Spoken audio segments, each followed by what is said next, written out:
3, 2. Hello everyone, it's lovely to be back with you again.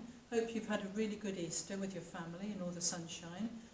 We're back with you this term. We're going to do a series of assemblies and we're going to be telling you about the story of Joseph, a character in the Old Testament.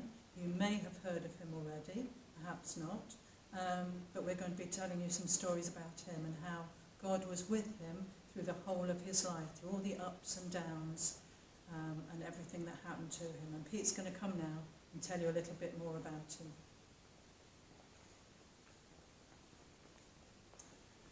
So I don't know how many people you've got in your house who are staying with you at this time and locked down with you, but imagine that Joseph's family, what sort of size house they would have to have lived in. They probably would have lived in a tent in those days. But Joseph had, now let me see, put your hands up if you've got more than one brother or sister. More than 3 brothers or sisters? More than 5 brothers or sisters? More than 7 brothers or sisters? More than 9 brothers and sisters? Well, we're told that Joseph had 11 brothers and at least 1 sister. Can you imagine the size of the house they'd have to be in, or the tent that they'd lived in, to have all of those brothers and sisters living with them? Well, of course, because there were so many of them, sometimes they didn't get on. And Joseph was the one who seemed to be the one who stirred up the trouble in the house. He was the one who told tales on his brothers, to his parents. He was the one who made trouble for them. And we're told in the Bible that he was a young man, but he went out and he saw some of the things his brothers were doing, and he went back and told his father and got them into trouble. So they began to find Joseph such a difficult person to be with. They didn't actually like him very much. And then another thing happened. Joseph's father decided unwisely, he wasn't very good as being a parent, because he decided that he liked Joseph more than all the other brothers. And that didn't help their relationship. And one of the ways that he showed that Joseph was his favourite was that he bought him something very special that the other brothers didn't have. I wonder if you know what it is. Well, he didn't buy him this. He didn't buy him a nice smart jacket so that he could go to work and look very smart when he was putting his jacket on. He didn't buy him that. He didn't even buy him a sports top to put on. He didn't buy him one of those so that he could go and play and have fun in his new sports top. What Joseph's father bought him was, of course, a coat of many colours. It made Joseph stand out. His brothers would see him arriving in this special coat that their father had given to him and not to them. And it made them even more jealous and disliking Joseph. So we're told that Joseph's 11 brothers didn't get on with Joseph, the boy with the many coats.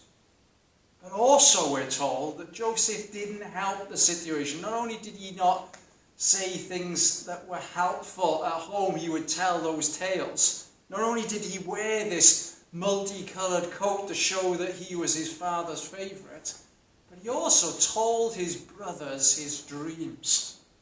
And we're told that Joseph had 2 dreams. Now, I don't know whether you're somebody who has dreams at night, whether you remember them in the morning. But Joseph had these dreams and he remembered them, and he told his brothers about the dreams. And the first dream that he told them about was about wheat sheaves. Now, I don't know whether you know what a wheat sheaf was. We don't tend to use them today so much, but if I was to show you a picture, they look a little bit like that. They're the wheat that's cut at the bottom and then tied up and stood up ready to dry. And they would be in the fields all around about Joseph and his brothers. And he said that what happened was that the wheat sheaf that he'd collected stood up higher than all the brothers' wheat sheaves. and the wheat sheaves of the brothers bowed down to him. Well, this didn't make the brothers very happy. Now, they weren't just not happy with Joseph, they weren't just jealous of him. We're told that they began to hate him. And then he said to them something even more stupid, because he told them the second dream that he'd had. And the second dream was this dream.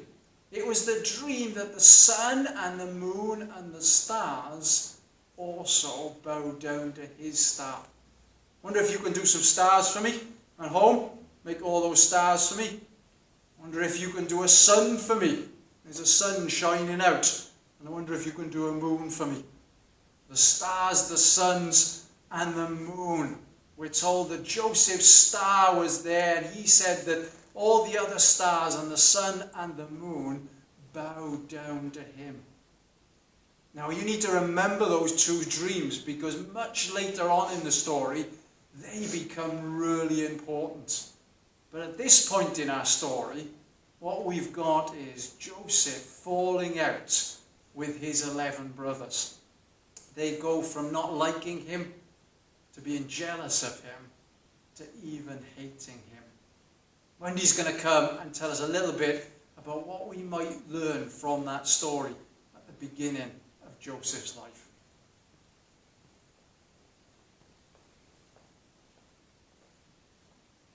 There we are. Thank you for listening so well to Pete's story. And we've got 3 T's to help you remember the story today.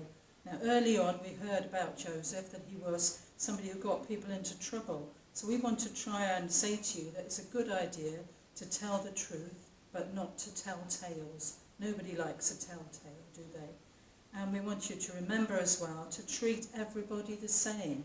So whether you're at home or you're at school with your friends, that you don't have any favourites, that you don't treat some people nastily, that you treat everyone fairly. And last of all, we want you to remember to talk kindly to people, to not to say unkind things and horrible things to everyone. So there's 3 T's there to help you remember. And we're going to pray together now. So I want to ask you to, wherever you are, to bow your heads, to put your hands together, to close your eyes, and we're going to pray together. And we're going to say, thank you, God, for the story of Joseph and what we've learned today about how you were with him, with his brothers. And we're looking forward to the next chapter in that story to see what happens next. And thank you that you are with us wherever we are, whether we're at home or at school, wherever we go, whatever happens to us. Thank you that you are with us. And we just pray that you keep us safe until we meet again. Amen.